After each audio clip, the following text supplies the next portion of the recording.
Шинэ өглөөний мэндийг хүргэе. Бид өглөө бүр эзний ивэлээр Бурхны үгийг ишлэлийг хамтдаа уншиж судалж байгаа. Өнөөдөр миний хуваалцах ишлэлийг та тунгаан удаж амьдралдаа бас ахин биелүүлээрэй. Өнөөдрийн ишлэл бол Египтээс гарсан номны 20 дугаар бүлгийн 4-өөс 6 дахь ишлэл байна. Тэгэхээр Египтээс гарсан 20 дугаар бүлэг гэд хэлэхээр хүн болгоны толгойд 10 хууль орж ирж байгаа. Тэгээ энэ 10 хууль бол Бурхны засаг захиргааны үндсэн суурь байгаа. Тэгээ энэ хууль бол бас Бурхны зан чанарын илэрхийлэлч гэж бид нэр итгэдэг. Тэгэхээр энэхүү хуулийг бол Бурханд итгэдэг хүн болгон дагаж түүний засаг, түүний улсын иргэн бүрэн мөрдөх ёстой бол таарч байгаа. Ингэснээрээ тухайн улсын иргэн гэдгээ илэрхийлж харуулж байгаа маа. За тэгэхээр 10 дахь хуулийн 2 дахь хууль болох чи өөртөө зориулсан шүтэн эсвэл дээр тэнгэр дэх, доор газар дэх, газрын доор усан доторх юмны ямар нэгэн дүрсийг бүх хий. Чи тэдэнд мөргөж тэдэнд үйлчилж болохгүй.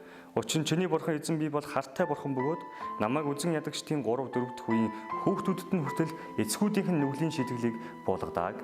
Харин намайг хайрлаж миний тушаалыг сахигчдад мянган үед нь хайр инэрлээ үзүүлдэг хэмээн хэлсэн байна. Тэгэхээр энэ дэлхийн ертөнцийн маш олон бурхад байгаа. Тэдгээр бурхад маань янз бүрийн дүрстэй. Зарим нь бол бүр амьтад байгаа тийм ээ. Тэгээ тэдгээрийг бол бурхан бузар гэж үзэж байгаа.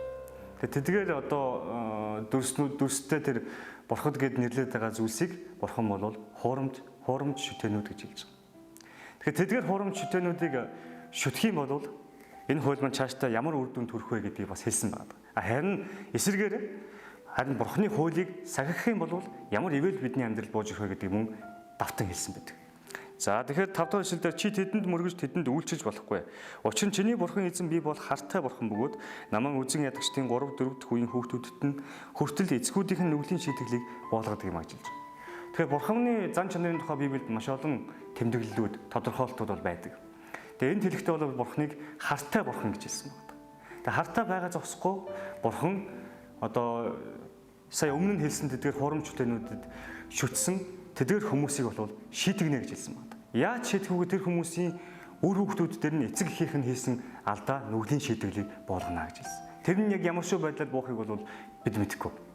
Харин өөрийнх нь тушаал хуулийг сахигчдад бурхан мянган үед нь хүртэл хайрлалаа үзүүлдэг юм а гэж хэлсэн байна. Тэгэхээр энэ дэр тооны бол ялгаа гарч байгаа. Өөрийнх нь тушаалыг зөрчсөн хүмүүсийг бол бурхан 3 4 дахь үеэр нь шийдэж штэ. Харин өөрийг нь хайрлж түүний тушаалыг сахисан, дагсан, түүний үр шимэнд хүрсэн хүмүүст нь мянган үед нь хайр нэрлээ үзүүлнэ гэж хэлж байгаа. Тийм учраас бурхан эзний хайр бол хамгийн агуу юм аа. Түүний хайр үрд мөх юм аа. Тэгээ түүний шийтгэлж гисэн яг үнэндээ хайрын үүднээс бидэн дээр бун ирдэг юм аа. Бурхан хэлсэн байдаг, сорилцтой хамт гарах гарцыг өгд юм аа гэж.